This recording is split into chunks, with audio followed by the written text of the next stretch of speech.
Bonsoir. Bonsoir, merci. Ça me fait très plaisir d'être ici ce soir pour vous parler de Sexy Science. Même si je sais que pour la plupart du monde, la science, c'est très loin d'être sexy. Mais pour un chercheur comme moi, c'est très important que ce qu'on fait soit jugé comme étant sexy, parce que c'est ça qui nous permet de faire ce qui nous passionne et d'aller chercher de l'argent pour le faire. Une grande partie aussi de mon travail de professeur-chercheur à l'université, c'est la formation de futurs chercheurs. Donc, la formation d'étudiants de maîtrise et de doctorat à l'université, vous en avez un ici à l'écran. C'est M. Dr. maintenant Lassane Benomar, qui est originaire du sud du Maroc et qui aura passé les 6 années qu'aura duré son doctorat avec un manteau d'hiver sur le dos. Souvent, on m'a demandé, oui, mais Annie, pourquoi tu vas chercher tes étudiants aussi loin? La réponse est simple, c'est que la recherche sur les racines d'arbres, c'est vraiment pas sexy. En tout cas, c'est pas mal moins sexy que d'étudier la marque d'Amérique sur les territoires CRI ou, par exemple, d'étudier la reproduction des caribous dans le Grand Nord ou encore l'alimentation de la petite Nictale en Abitibi. La recherche sur les racines, c'est pas sexy parce que, premièrement, on voit rien. Donc, c'est assez difficile pour quelqu'un de développer sa curiosité scientifique ou de développer des bonnes questions de recherche qui feraient que la recherche deviendrait sexy pour quelque chose qu'on voit pas. C'est pas sexy, deuxièmement, parce que des racines, ça vit dans de la terre puis de l'eau, puis ça finit toujours par faire pas mal de boîtes. Puis ça fait qu'à la fin de ta journée de travail, tu te demandes toujours pour que c'est faire que j'ai pas décidé d'étudier la reproduction des tortues marines sur les plages de Hawaï. Mon directeur de thèse m'avait dit ça à la fin d'un été où j'ai passé tout l'été à sillonner la forêt boréale avec des hosses à pompier autour du cou pour excaver les forêts de trembles. Il m'avait dit, Annie, il dit, si jamais tu trouves un étudiant qui veut bien travailler sur les racines, il dit, t'en prends très grand soin parce que c'est très, très rare. Ça, c'est quelque chose que j'ai compris assez rapidement. Mais ce que j'ai aussi compris, c'est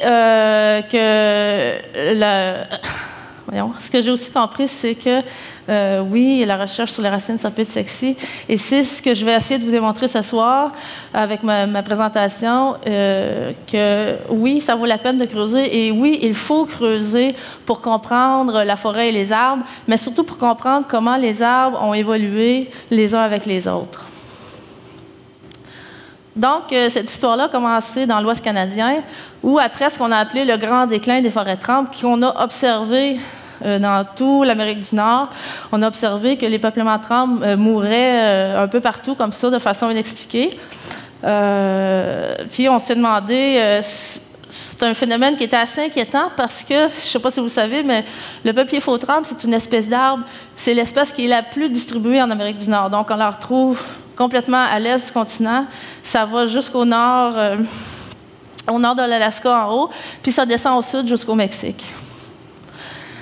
C'était un phénomène qui était particulièrement inquiétant pour l'Ouest américain parce que dans ce coin de la planète, les forêts de trembles sont de plus en plus rares et ont une très grande valeur économique, mais aussi une grande valeur écologique et une grande valeur esthétique dans le paysage. Donc, les Américains trouvent que c'est des très belles forêts qui sont nécessaires, qu'il faut les préserver. Contrairement à ici, où des fois, on voit plus le tremble comme une mauvaise herbe. Donc, on s'est demandé comment ça se fait que les forêts de trembles mouraient. Puis, étant donné que c'est une espèce d'arbre qui se régénère à partir de ses racines. Donc, vous avez un exemple ici. Vous avez la grande racine d'un arbre. Et suite à une coupe ou à un feu de forêt, par exemple, la racine va produire plusieurs petits drageons qui vont faire éventuellement des arbres. Donc, on s'est dit, bon, bien, puisque c'est une espèce qui est très dépendante de ses racines, peut-être que s'ils sont en train de mourir, c'est parce qu'il y a un problème avec les racines. Peut-être qu'il y a une maladie ou un champignon qui affecte ces racines-là qui font que les arbres sont en train de mourir. Donc, j'ai naïvement proposé à mon directeur de thèse, bien, allons voir. Au lieu de se poser un paquet d'hypothèses, on va aller voir, on va les déterrer. Ce qu'on a trouvé, c'est complètement à l'opposé de ce qu'on pensait. Ce qu'on a trouvé, c'est que la majorité des racines étaient vivantes et en santé, malgré le fait que la majorité des arbres étaient morts ou en train de mourir. Comment ça se fait? Comment ça se peut que des racines soient en vie alors que les arbres desquels elles partent sont morts? Parce qu'une chose qu'on a tendance à oublier, puis une chose qu'il faut savoir, c'est que des racines d'arbres, ça ne fait pas de photosynthèse. Donc, la racine comme telle, elle ne peut pas se nourrir toute seule si elle n'est pas connectée après un arbre qui est vivant. Puis tous les organismes vivants meurent éventuellement s'ils ne sont pas nourris quand ils arrivent au bout de leur réserve. Donc, il y en a qui peuvent survivre un petit peu plus longtemps que d'autres, mais éventuellement, si on ne mange pas, on finit par mourir. Donc, comment ça se fait? Comment ça se peut? Si vous avez bien observé, vous avez vu que les arbres sont connectés les uns avec les autres. Donc, vous voyez ici une connexion qui relie l'arbre à son voisin, une autre, l'arbre à son voisin. Et on a trouvé comme ça que la majorité des arbres étaient reliés les uns avec les autres, ce qui permettait que si un arbre mourait dans le groupe, le reste de la communauté ou les autres arbres pouvaient supporter le système racinaire des arbres qui étaient morts. Je vous ai mis quelques exemples. Un autre exemple ici où on voit bien que les arbres sont très intimement reliés par des grosses structures de bois comme ça qui sont pratiquement indéfaisables. Un autre exemple ici c'est une autre espèce, c'est le peuplier baumier ou le liard comme on l'appelle en Abitibi. Et vous voyez ces grosses racines-là très imposantes qui relient comme ça les arbres les uns avec les autres. Je ne sais pas si vous avez l'habitude de voir des représentations d'arbres schématisées. C'est vraiment à l'opposé de ce qu'on a réellement observé. On observe rarement ce design-là. Je me dis que c'est probablement parce que rarement des personnes se sont donné la peine d'aller déterrer et d'aller voir ce qu'on voyait vraiment. Certaines personnes, les forestiers qui connaissent un peu les arbres, me diront oui, mais c'est normal, c'est des peupliers, c'est des espèces qui se régénèrent par les racines, donc c'est normal qu'ils soient connectés. Mais on a fait de la vérification en Abitibi, dans nos forêts, avec du pin gris ou de l'épinette noire, et on a observé le même phénomène, soit que la majorité des arbres, encore une fois, sont reliés par leurs racines. Vous voyez, c'est des liens assez forts, des gros liens qui permettent même, encore une fois, à des arbres vivants de maintenir des racines des arbres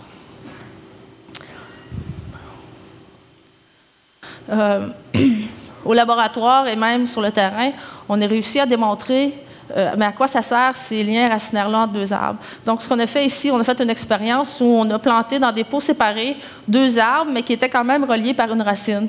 Donc, vous voyez ici, on a gardé la racine connectrice vivante dans un tuyau comme ça. Puis, ce qu'on a fait, c'est qu'on a arrosé seulement qu'un arbre et l'autre, on l'a fait sécher pendant plusieurs mois. Puis, ce qu'on a pu observer, qu'on a pu mesurer, c'est qu'il y avait vraiment un transfert d'eau d'un arbre à l'autre, de l'arbre arrosé vers l'arbre séché, qui a permis, au bout de l'expérience, de constater que l'arbre lequel on n'avait pas arrosé du tout avait pu croître de la même façon que l'arbre qui était arrosé. L'autre question qu'on se pose, c'est pourquoi les arbres feraient ça? Pourquoi un arbre dépenserait beaucoup d'énergie à produire des liens racinaires, puis ensuite de ça, dépenserait encore plus d'énergie pour nourrir les racines d'un arbre qui est déjà mort?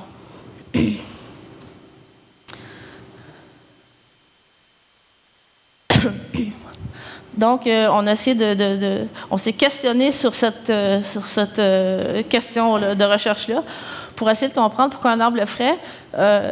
Donc, vous voyez ici, ce qu'on a fait dans une forêt de trembles, encore une fois, c'est qu'on a coupé tous les arbres. Puis ce qu'on a pu constater vraiment, c'est que tous les arbres se sont régénérés par leurs racines, comme le tremble le fait habituellement, puis même les arbres morts. Donc, si vous voyez bien que des arbres morts comme celui-ci ou comme celui-ci qui est complètement décomposé, complètement parti, qui a pu se régénérer par ses racines parce que ses arbres voisins ou ses amis avaient maintenu son système racinaire en vie. Donc, pourquoi un arbre dépenserait de l'énergie comme ça à nourrir les racines de ses voisins qui sont déjà morts? Si on croit à la théorie de l'évolution, on peut penser que oui, ça coûte de l'énergie, mais c'est probablement bénéfique à un certain niveau pour l'espèce. Sinon, ces arbres-là ne survivraient pas dans le temps.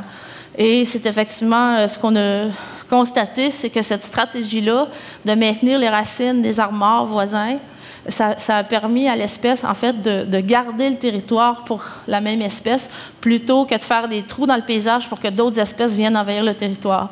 Donc, si au prochain passage d'une coupe à blanc, par exemple, ou d'un feu de forêt, l'espèce va être capable, en se maintenant comme ça les uns aux autres, de garder son territoire. Donc, finalement, ce qu'on peut dire, c'est que qu'est-ce que la recherche sur les racines nous a démontré, c'est que oui, ça peut être coûteux et ça peut être lourd en énergie de supporter ses voisins, pardon, son voisin, mais que dans d'autres situations, ça peut aussi nous être bénéfique et que comme pour la société humaine, de se soutenir les uns les autres, finalement, ça devient un bénéfice pour toute la communauté. Merci.